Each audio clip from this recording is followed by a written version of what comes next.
foi unha idea que sempre aparecía e por fin o conseguimos, porque como está en París, que bueno, en realidad está máis cerca que Málaga, temos voo directo de a Málaga non, pero bueno.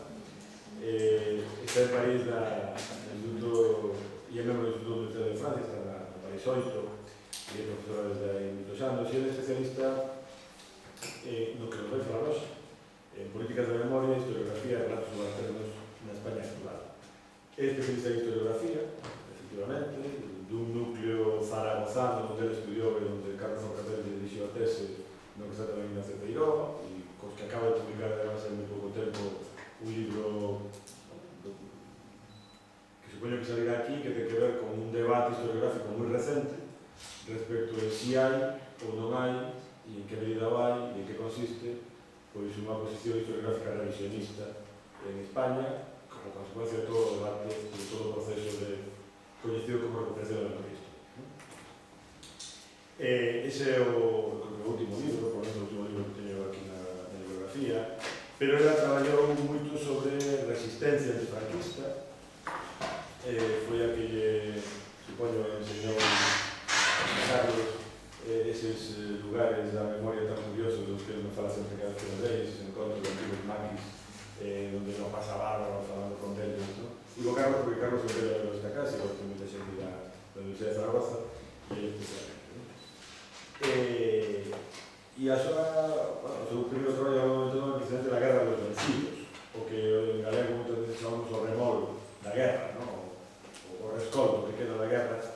El Maquis en el Maestrazgo turolense, 1940-1950. Logo traballou en libros sobre guerrilla e resistencia campesina,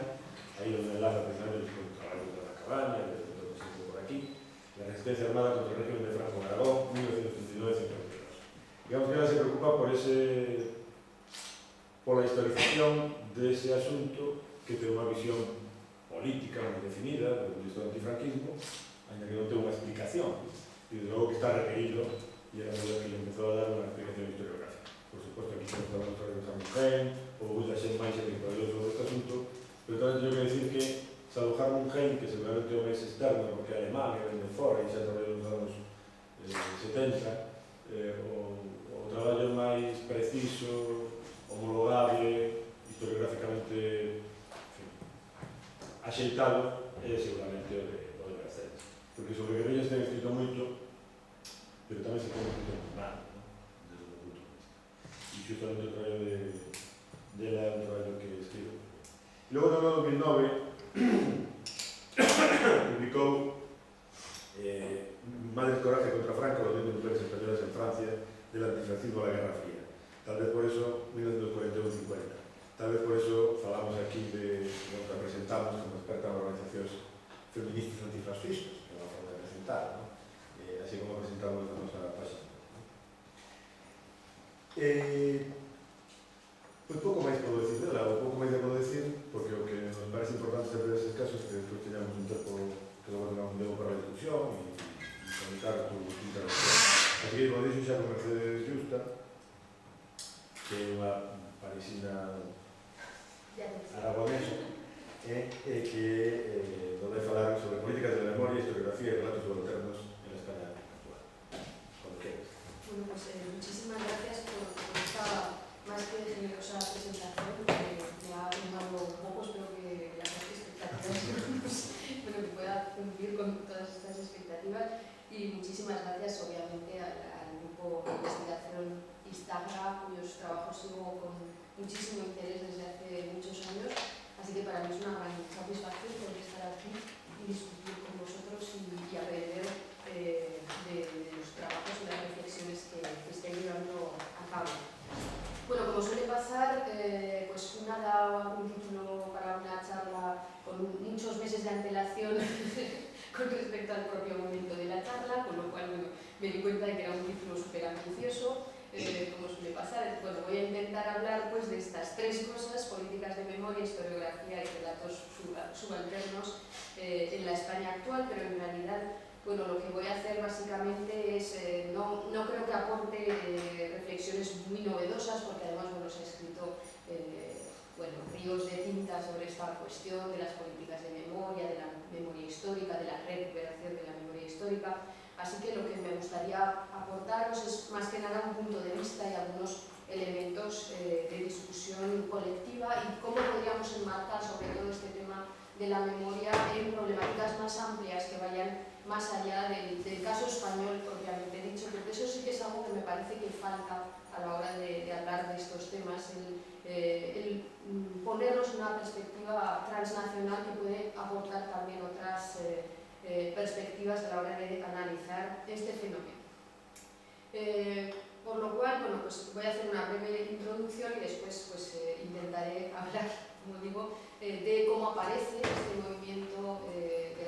memorial en el cual estamos inmersos en estos momentos, las polémicas que se producen entre este llamado movimiento para la recuperación de la memoria histórica y la historiografía, digamos, más académica, o los historiadores, y si me da tiempo, pues terminaré con esta cuestión de los relatos subalternos o de la memoria subalterna como una cuestión que es un poco un punto ciego de toda esta cuestión y que sin embargo a mí me parece muy importante a la hora de reflexionar sobre lo que significa esta recuperación de la memoria histórica. Para empezar, yo creo que esta cuestión, estos conflictos en torno a la llamada memoria histórica, hay que ponerlos en relación con un conflicto más amplio que concierne la aparición de nuevos discursos y modos de producción de conocimiento y en particular de conocimiento sobre el pasado que ponen en cuestión las certidumbres y las legitimidades académicas. La historia como disciplina científica se ha construido históricamente en torno a una serie de jerarquías entre el historiador profesional y el no profesional, el historiador y el testigo, la fuente oral y la fuente escrita, por ejemplo. Sin embargo, la irrupción de los discursos memoriales como competidores de los producidos en la academia han alterado estas jerarquías y han provocado la aparición de nuevos actores como testigos, asociaciones memoriales, lo que en Francia se llama entrepreneurs de mémoire, que no sé cómo traducir, sería como los empresarios de memoria, pero empresarios en un sentido muy amplio, claro,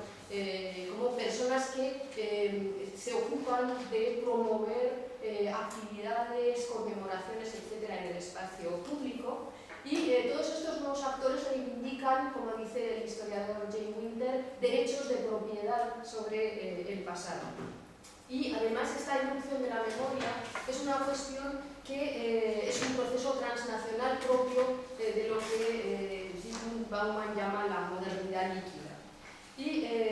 esta puesta en cuestión de jerarquías del conocimiento es un rasgo típico de la posmodernidad, del capitalismo tardío, y también tiene mucho que ver con la aparición de saberes denominados subalternos, postcoloniales, decoloniales, que han sacado a la luz la relación estrecha entre producción de conocimiento y reproducción de estructuras de dominación colonial, de clase, de género, etc. Y si pensamos en todo esto en relación con la memoria histórica, veremos que son cosas que hacen eco a todos los conflictos que hay detrás de esta cuestión. Y desde estos saberes subalternos se pone en cuestión el relato del pasado establecido desde una historiografía académica que es presentada como un instrumento de colonización de los sujetos, lo cual se refiere concretamente al proceso histórico de la colonización occidental, pero también a otros procesos de construcción de hegemonías políticas, sociales y culturales. Y de nuevo os pido que lo tengáis en mente cuando luego hablemos de los conflictos entre academia o historiografía y memoria histórica. En fin,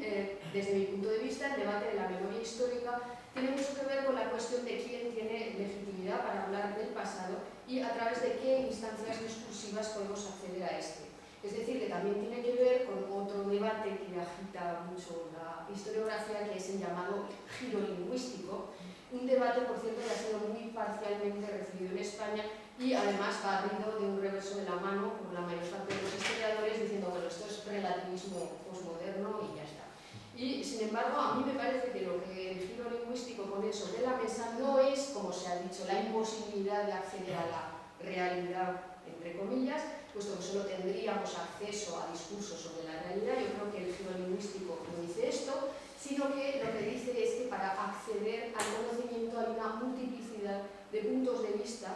y que el conocimiento siempre es un conocimiento situado, es decir, desde el punto de vista del productor de ese conocimiento. Por tanto, lo que pone en cuestión es la legitimidad del discurso académico per se, es decir, el discurso académico no es legítimo simplemente por ser académico, o por ser producido desde la academia, y la necesidad de ir siempre más lejos en la crítica de los textos de los que nos servimos para reproducir el pasado. Es decir, que no se trata de relativismo, sino de hermenéutica, es decir, de interpretación. El giro lingüístico nos recuerda o nos avisa de que las fuentes también son textos que hay que someter a crítica. Esto parece un verdadero orgullo con respecto a la profesión historiográfica, pero bueno, resulta que de vez en cuando hay que recordarlo. Y incluso algo que parece tan material, tan bruto como una fosa, es un texto que hay que interpretar. Por eso me parece que hablar de las problemáticas que pone sobre la mesa el giro lingüístico es muy pertinente en el caso de la memoria histórica. La relación de todo esto con la memoria histórica, por tanto, sería la necesidad de prestar más atención a la memoria como un discurso válido sobre el pasado, que no tiene por qué ni superponerse ni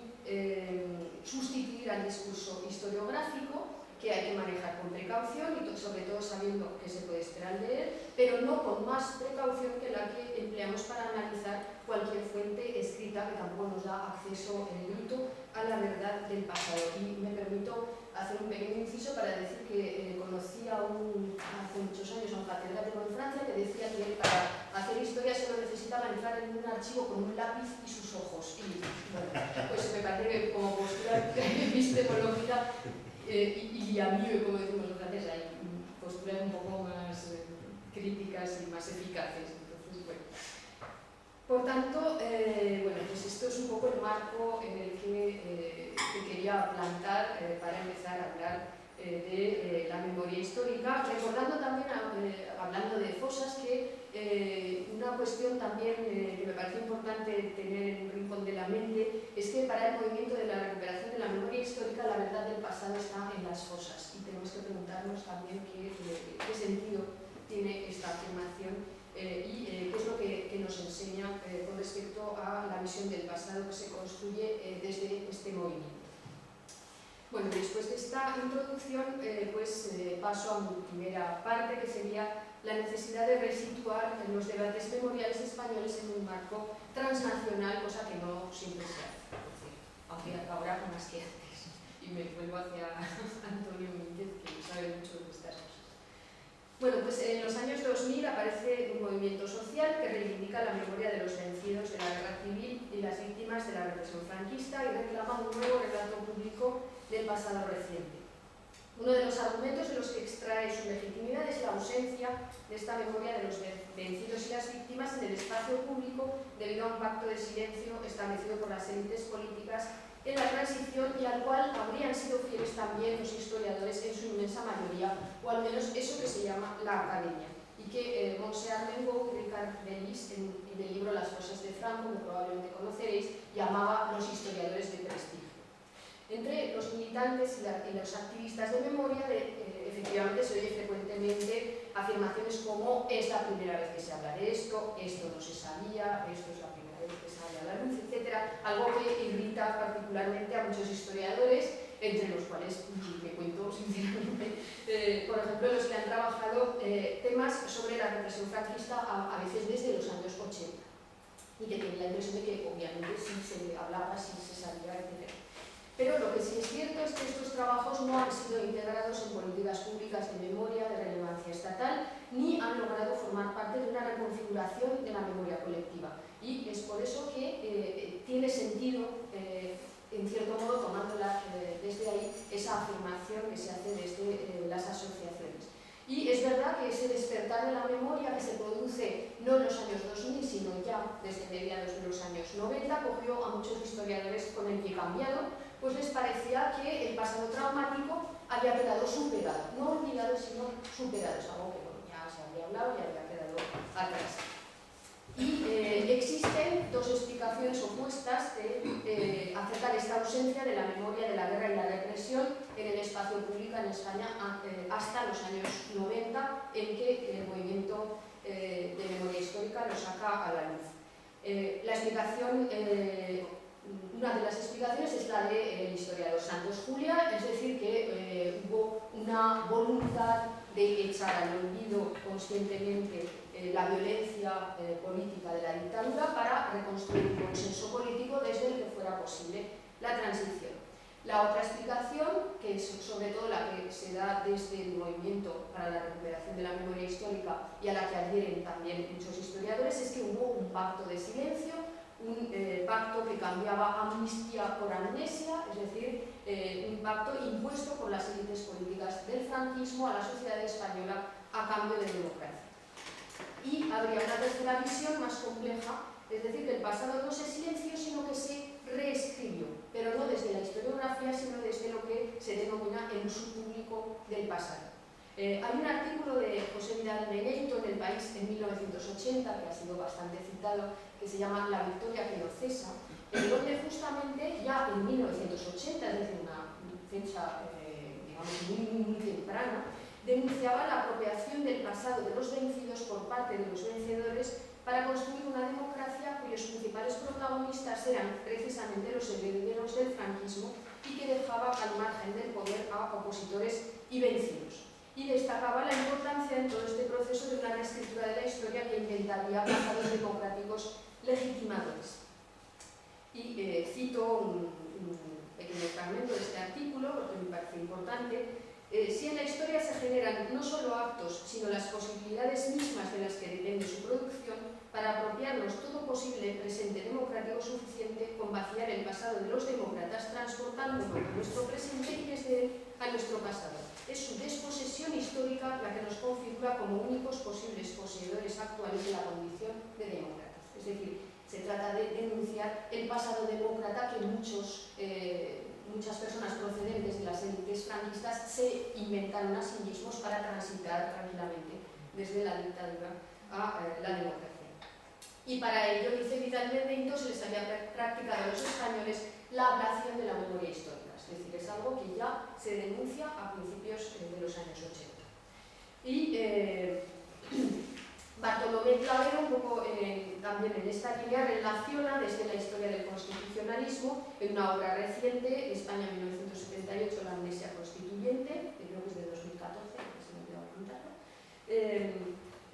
relaciona pues, la construcción jurídica de la democracia española y el olvido programado de la violencia de la dictadura, y nos recuerda que la democracia no hizo ningún esfuerzo para proporcionar a la sociedad civil o a los historiadores el acceso a las fuentes desde las que reconstruir el pasado. Es decir, que en ese sentido sí hubo un pacto de silencio. Y lo que recuerda Bartolomé Clavero es que no hubo, por ejemplo, ninguna facilidad para acceder a los archivos de la dictadura. Es algo que sabemos muy bien todos los que hemos trabajado sobre periodos relacionados con la dictadura. Como dice Bartolomé Clavero, el Estado postdictatorial debe comenzar por abrir sin selección, depuración ni aplazamiento sus archivos interesantes al respecto, así como poner todos sus medios, inclusive por supuesto la justicia, a disposición de las víctimas. Nada de esto pasó en España con la promulgación de la Constitución a finales de 1978. Pero también recuerda Clavero que en las condiciones en las que se produjo el traspaso de poderes entre dictadura y democracia, difícilmente podría haber sido de otra manera. Y para introducir el marco transnacional, viene a colación recordar el caso griego, en que todavía se fue más lejos y en 1989 se procedió a la destrucción de los archivos, no solamente de la dictadura de los coroneles, sino desde los años 20, tras la victoria electoral de una coalición entre el centro derecha y la izquierda, y la promulgación de una ley que se llamó Ley de Reconciliación Nacional, y además fue una decisión que tuvo un gran consenso social y a la que solo se opusieron los historiadores, lo cual también es interesante. Por tanto, había una relación entre esta amnesia constituyente y un pacto de olvido que no tuvo ninguna necesidad de formalizarse, cosa que básicamente es lo mismo que dice Paloma Aguilar en su libro Memoria y Olvido de la Guerra Civil, que se puede considerar que abre el debate historiográfico sobre la cuestión. Por tanto, por qué la memoria de los vencidos reaparece en el espacio público en los años 90 se explicaría por todas estas cuestiones, digamos, de política interna, pero también por un contexto internacional de verdadera obsesión por la memoria que comenzaría con la caída del muro de Berlín en 1989 a nivel europeo, pero que en algunos lugares, como en Alemania, había empezado un poco antes con la famosa discusión entre historiadores llamada la Historikerstreit, donde se reevaluaba el pasado nazi de Alemania en la trayectoria, digamos, de la construcción nacional alemana. Y tras la caída del muro hay una serie de procesos políticos transicionales en Europa y también en América Latina, para los cuales, por cierto, la transición española aparece como modélica. Aludiendo a este periodo, Régine Robin habla de mémoire saturée, de memoria saturada, es decir, de ese momento en que Europa relee su propia historia a partir, o tomando como base la memoria de las víctimas de la violencia política, y hay una reactivación de traumas relacionados sobre todo con el final de la Segunda Guerra Mundial. Una ola memorial también impulsada de forma interesada por los estados, sobre todo por esos nuevos estados democráticos del este europeo que deseaban ajustar cuentas con el pasado comunista y que desembocaron no solamente en políticas de memoria, sino también en una juridización del pasado, por ejemplo las leyes de ilustración en Polonia en 2007, que se convirtieron en leyes de titulación política anticomunista. Muchos historiadores y filósofos, entre nosotros Santos Juliá, que va a aparecer muchas veces, pero fuera de nuestras fronteras también, por ejemplo, Zvetan Todorov o Annette Yebiorka, ponen en guardia contra estos llamados abusos de la memoria y comienza a hablarse de una era del testigo. En algunas historiografías, como la francesa, de la que voy a hablar más concretamente, se producen verdaderos conflictos entre historiadores y testigos y hay un descrédito generalizado de la historia oral, que es muy interesante. La historia oral había tenido un boom tremendo en los años 70 y 80 y en el momento en que aparece esta ola memorial, esta era del testigo no sé qué, los historiadores empiezan a decir que la historia oral no vale para nada, que no es fiable, que no sé qué, y coincide justamente en el momento en que los testigos alcanzan un grado de autonomía de su discurso para el cual no dependen de los historiadores. Y entonces estos empiezan a denunciar el subjetivismo de la historia oral. Por tanto, en los años 90 y 2000 hay una confluencia de tiempos europeos de la memoria, que aunque por supuesto también responden a lógicas locales, también comparten un marco y unas referencias transnacionales, y entre ellos la más importante probablemente, a la luz del cual se leen todos estos conflictos de memoria, es el Holocausto, o por hablar con más propiedad, la Shoah, como metanarración que organiza los discursos y la transmisión de la memoria de la violencia política, algo que también vemos, por ejemplo, en el caso español, con toda la variedad de usos del término Holocausto, o de forma conceptualmente mucho más fina, genocidio. Por ejemplo, en Francia también se han producido polémicas memoriales que siguen una cronología similar a la española, y me gustaría desarrollar un par de casos un poco para ver cómo el caso francés también nos puede dar ciertas perspectivas para ver a la luz de lo que pasa en Francia también los conflictos españoles. Es interesante, por ejemplo, que en el año 2000, que justamente, 2006, que es el año que en España es declarado Año de la Memoria Histórica, como ya sabéis, también es un año muy problemático en Francia desde el punto de vista de la memoria, y Pierre Nora, justamente ese mismo año, decía que Francia estaba malade de sa mémoire, es decir, enferma de su memoria, y porque el año anterior había habido dos polémicas importantes relacionadas con dos cuestiones entrelazadas entre sí. Por un lado, la responsabilidad del Estado francés en los crímenes del pasado, en particular Vichy y el Holocausto, pero también la colonización y la esclavitud, y el problema de la identidad nacional y los problemas de integración de determinados colectivos en la comunidad nacional francesa. Antes de pasar a describir estas polémicas, hay que decir que las guerras de memoria en Francia tienen dos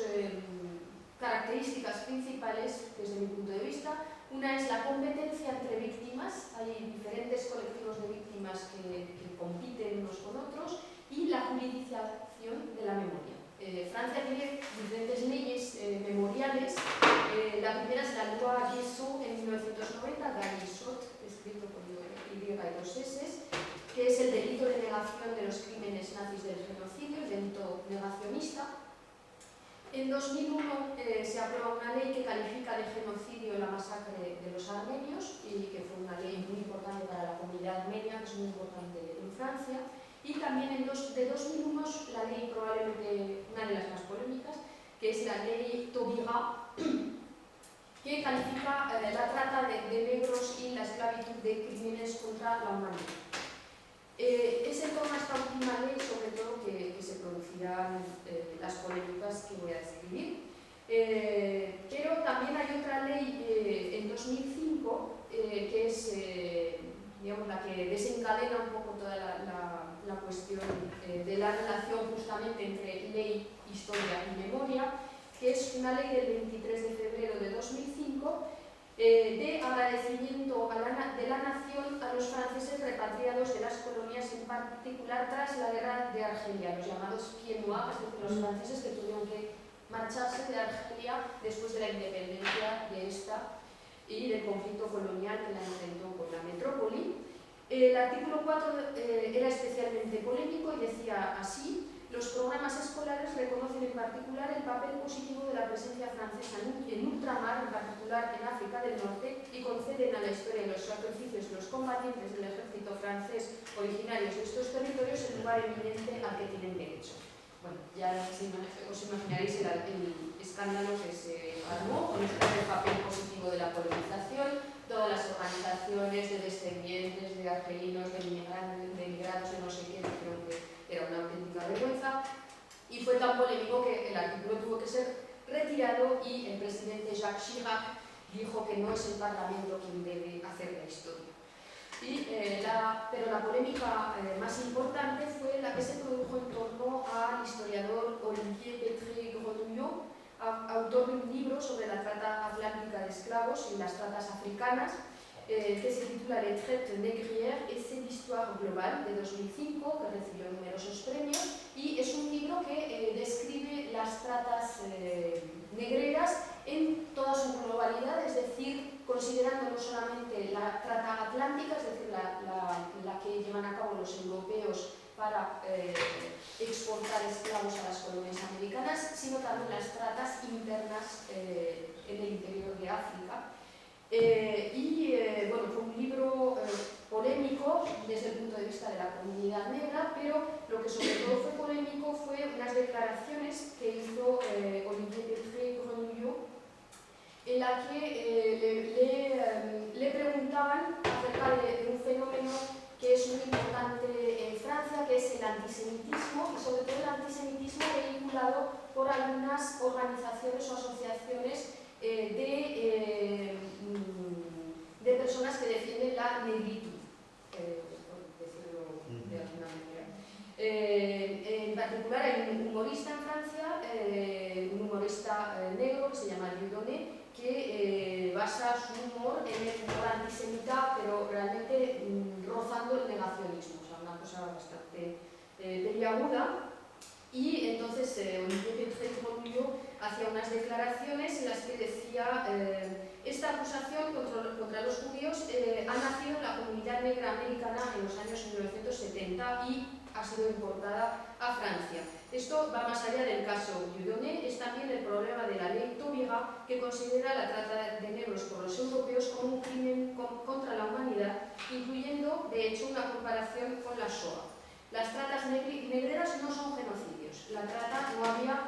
no tenía como objetivo exterminar un pueblo. El esclavo era un bien que tenía un valor mercantil y que se quería hacer trabajar el máximo posible. El genocidio judío y la trata negra son dos procesos diferentes y no hay una escala Richter del sufrimiento.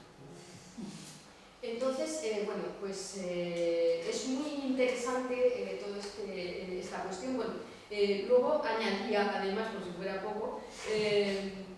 que considerarse a sí mismo descendiente de esclavos remite a una elección identitaria y no a la realidad. Se trata de elegir entre sus antepasados. Entonces, bueno, esto provocó un gran escándalo y una denuncia, un proceso penal al historiador por parte de una asociación, el colectivo de Collectif des Antilles Guyanais et Réunionnais, es decir, los tres departamentos de ultramar, o sea, provincias francesas que están en territorios de ultramar, Antillas, Reunión y Guayana francesa, en el que le acusaban justamente de negacionismo, de negar que la trata negrera fuera un crimen contra la humanidad. Es un conflicto que también hay que restituir en su contexto, es decir, acababa de saltar al espacio público el escándalo de la ley de los aspectos positivos de la colonización. Había habido unas revueltas sociales muy importantes en las banlieues francesas ese mismo año y también el contexto estaba fuertemente marcado por el antisemitismo y la xenofobia por otro lado. Por tanto, bueno, pues esto se produjo en un caldo de cultivo social muy particular y dio lugar a una petición de 19 historiadores, entre los cuales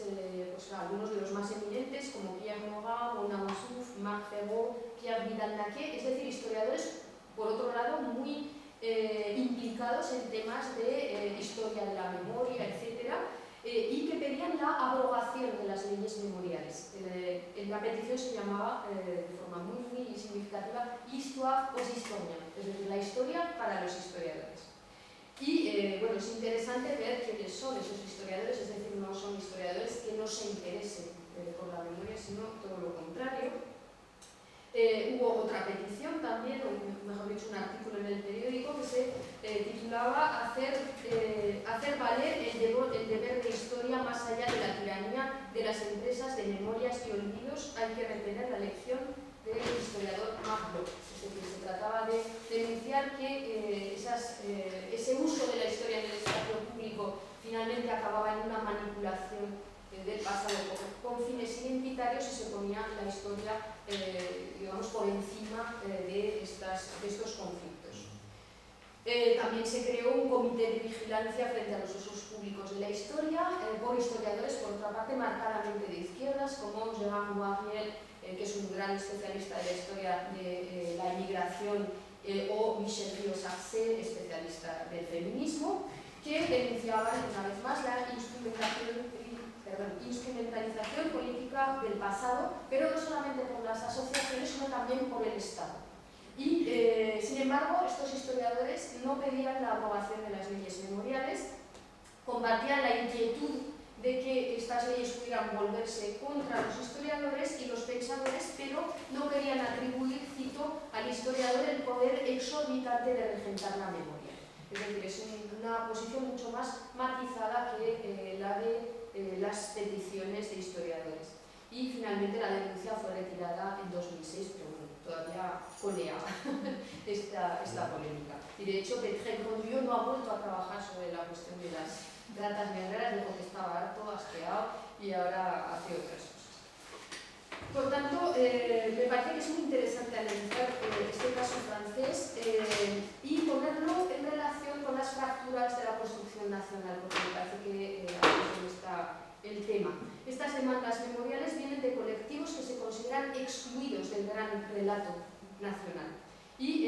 además estas demandas estructuran una identidad colectiva normalmente articulada de una u otra forma con la noción de víctima. Más allá de la cuestión de la memoria, se trata de reivindicar un espacio político y de proponer nuevas definiciones de ciudadanía. Y es en eso lo que me parece que podemos establecer paralelismos con el caso español. A pesar de que, obviamente, la sociedad española es muy diferente de la francesa y, en particular, no incluye estos conflictos ligados a un pasado colonial o que incluyan un componente étnico, pero probablemente no los incluyen porque no los vemos o porque no se han formulado de esta manera. Y de hecho a mí me parece que eso es un punto ciego también de cómo España construye su propia historia, haciendo el vacío más absoluto sobre este pasado colonial. Y yo creo que en España también estas cuestiones memoriales apuntan a las fallas y fracturas de la construcción en democracia, y no otra cosa es la cuestión de las fosas, es decir, el escándalo de que haya ciudadanos de este país que están enterrados en cunetas y que no se pueda saber dónde están. Y por otro lado, es verdad que yo creo que un cuestionamiento postcolonial sería muy interesante de aplicar incluso a este pasado violento, y quizá podría eliminar algunas cuestiones sobre cómo se llevó a cabo esta violencia, como ya apuntan en sus trabajos, por ejemplo, Sebastián Balfour o José Luis Ledesma. Y obviamente aún es más pertinente poner en relación lo que pasa en España, no tanto con otros países europeos que también, como Francia, sino con los procesos memoriales que se llevan a cabo en América Latina. Y me parece de hecho que, bueno, no es que me parezca a mí, es que muchos historiadores lo han escrito, que hay una importación de prácticas, de discursos, de lenguajes de América Latina hacia España, en particular las exhumaciones, las identificaciones con la técnica del ADN o una gramática de la memoria, de la que procedería en particular la propia expresión memoria histórica, que es muy corriente en el contexto memorial latinoamericano y muy difícil, por ejemplo, de traducir al francés. Cuando hablas en Francia de mémoire historique, nadie sabe de lo que estás hablando, lo que les parece. Como mémoire historique. No se va pas ensemble. Y hay un intento de adaptar a España el repertorio de prácticas de la justicia transicional, en particular las demandas de verdad, justicia, reparación, aunque eso también lleva a aspectos problemáticos, como bueno, la gran dificultad que ha habido también en América Latina para judicializar las salidas de dictadura y las leyes de punto final, las amnistías, etc. En realidad, el caso de América Latina sería una especie de trama de lectura con una caja de herramientas de la que extraer conceptos y prácticas que permitan, por un lado, leer la situación española con respecto a su memoria traumática y, por otra, también proporcionan metodologías de trabajo justamente para llevar a cabo esta recuperación de la memoria. De hecho, hay un momento que es muy importante, yo creo, en la articulación de un movimiento por la memoria histórica en España, que sería la orden de arresto contra Pinochet, emitida por el juez Garzón, y su detención en Londres en 1998. Y, de hecho, coincide cronológicamente con un momento importante de articulación de un movimiento social en torno a la memoria en España, que no comienza en el año 2000 con la Asociación para la Recuperación de la Memoria Histórica, sino antes, y de hecho esta asociación recupera en gran medida una dinámica asociativa que ha empezado ya, como digo, desde mediados de los años 90.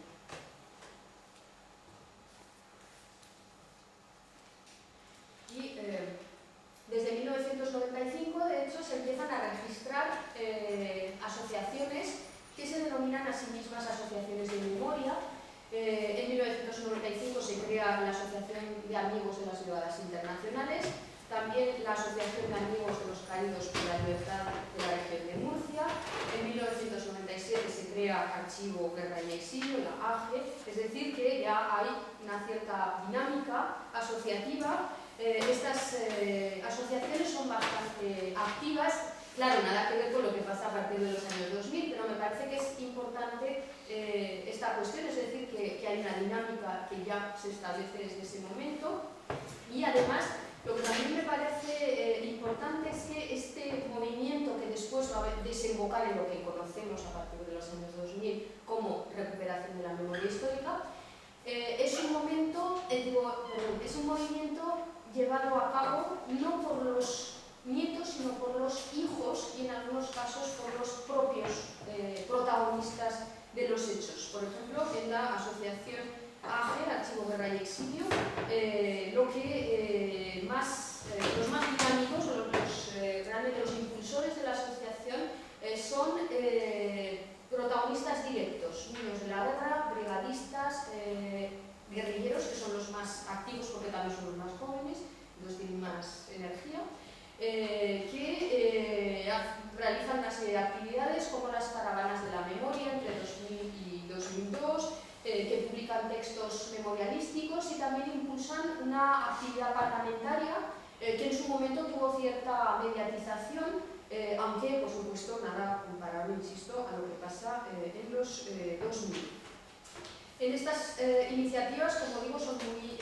activos los guerrilleros antifranquistas que ya han empezado en realidad ellos una actividad asociativa desde los 80 y que en 1991 han impulsado la creación de un monumento al guerrillero en la Serranía de Cuenca, en Santa Cruz de Moya, y han institucionalizado un día del guerrillero español. Y en realidad, en el origen de la Asociación para la Recuperación de la Memoria Histórica, que se ha convertido un poco en el paradigma de la asociación memorial, está el encuentro entre Santiago Macías y Emilio Silva y estas asociaciones anteriores. De hecho, Santiago Macías viene de este movimiento de los guerrilleros, forma parte de AGE en un momento dado, y en 1998 participa en la exhumación de guerrilleros que se lleva a cabo en la localidad de Canedo, en el Bierzo, guerrilleros que son exhumados y enterrados en el cementerio, se les hace un homenaje, es decir, un poco lo que después va a hacer a una escala infinitamente mayor la Asociación para la Recuperación de la Memoria Histórica. Es en el año 2000 cuando Emilio Silva está buscando la fosa de su abuelo, que se encuentra con los guerrilleros y estos le dicen que es posible abrir una fosa, que ellos lo han hecho, que tal y cual, y entonces es cuando se realiza esta exhumación de los llamados 13 de Triaranza, que parece que es como un poco el momento cero, el momento fundador de la memoria histórica, pero que viene un poco de este pasado.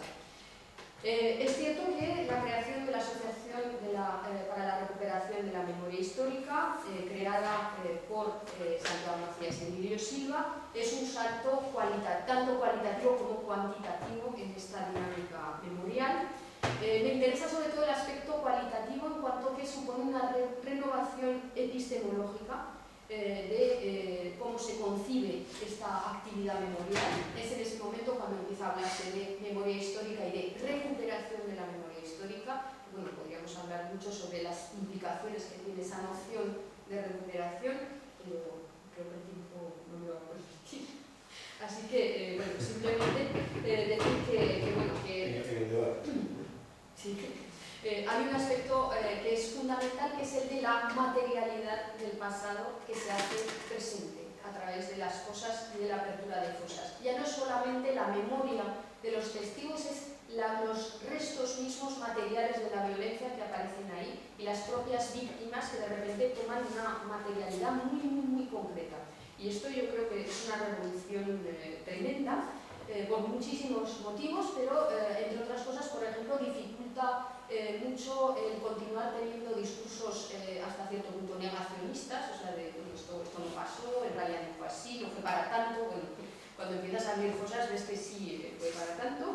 y esto explicaría, por ejemplo, la violencia de la reacción de la derecha política frente a este movimiento, que acusan de abrir heridas, de no sé qué. Es que claro, es muy duro verse frente a esta constatación de que esa violencia realmente tuvo lugar. Y por otra parte, el movimiento construye una nueva gramática para hablar del pasado,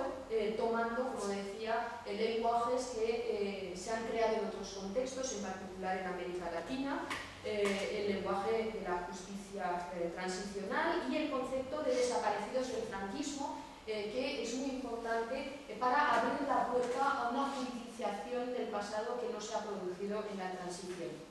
Y además, esta noción de desaparecidos del franquismo introduce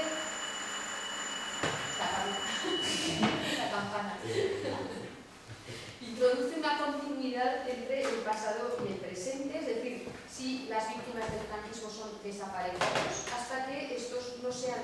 localizados, su historia no está cerrada, no está terminada. No podemos hablar de un pasado cerrado y terminado. Y por otra parte, también esta noción de desaparecidos permite establecer analogías con los casos latinoamericanos y reposicionar el caso español en una geografía política del terror, lo cual también proporciona sentido a la utilización de palabras como genocidio, holocausto, etcétera, que no se consideraban pertinentes para hablar de la violencia política en España. En este sentido,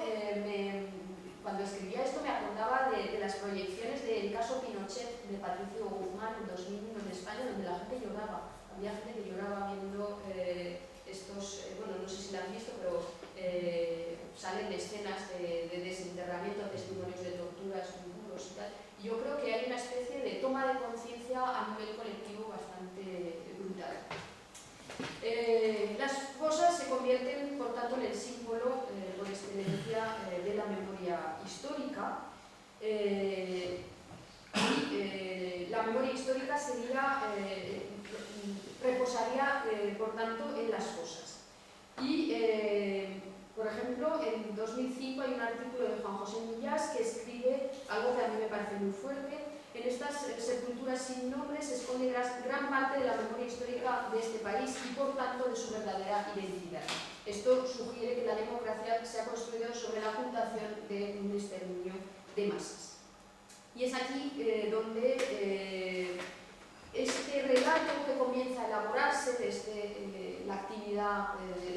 la Asociación para la Recuperación de la Memoria Histórica empieza a chocar, por un lado, con la historiografía, porque los historiadores dicen no es verdad que esto no se supiera, esto ya se sabía, lo que pasa es que bueno, no se había dado el paso de abrir las fosas, pero las cifras de víctimas las conocemos. En 1999 se había publicado el libro de Santos Juliá, Víctimas de la Guerra Civil, y es cierto que las cifras que aparecen ahí no han sido sustancialmente modificadas a raíz de las aperturas de fosas. Y por otro lado también choca con otras asociaciones memoriales y hay una serie de conflictos y de polémicas en el interior mismo del movimiento por la memoria, como por ejemplo la organización la asociación Foro por la Memoria, fundada en 2003 como una emanación de la Comisión de Memoria Histórica del PC. Por tanto, es una asociación ligada directamente a la herencia política del antifranquismo y que desde el momento de su fundación es muy agresiva con respecto a la Asociación para la Recuperación de la Memoria Histórica. Después las cosas se han suavizado mucho, pero en aquellos momentos hubo polémicas muy fuertes y palabras muy fuertes del presidente del Foro por la Memoria hacia la Asociación para la Recuperación de la Memoria Histórica, a la que acusaba de despolitizar la memoria y le decía que su actividad suponía el entierro definitivo de la memoria, considerando que privilegiaba las cuestiones individuales, es decir, en palabras del presidente José María Pedreño del Foro por la Memoria, se privilegiaban los huesos del abuelo, con comillas, sobre lo colectivo y lo político. Por tanto, el Foro por la Memoria proponía un concepto de recuperación de la memoria histórica mucho más politizado, mucho más ligado a la herencia de las luchas políticas de los años 30 y 40 y denunciaba que la actividad de la ARM anulaba bajo este calificativo de víctimas toda la actividad política de aquellos militantes que estaban en las fosas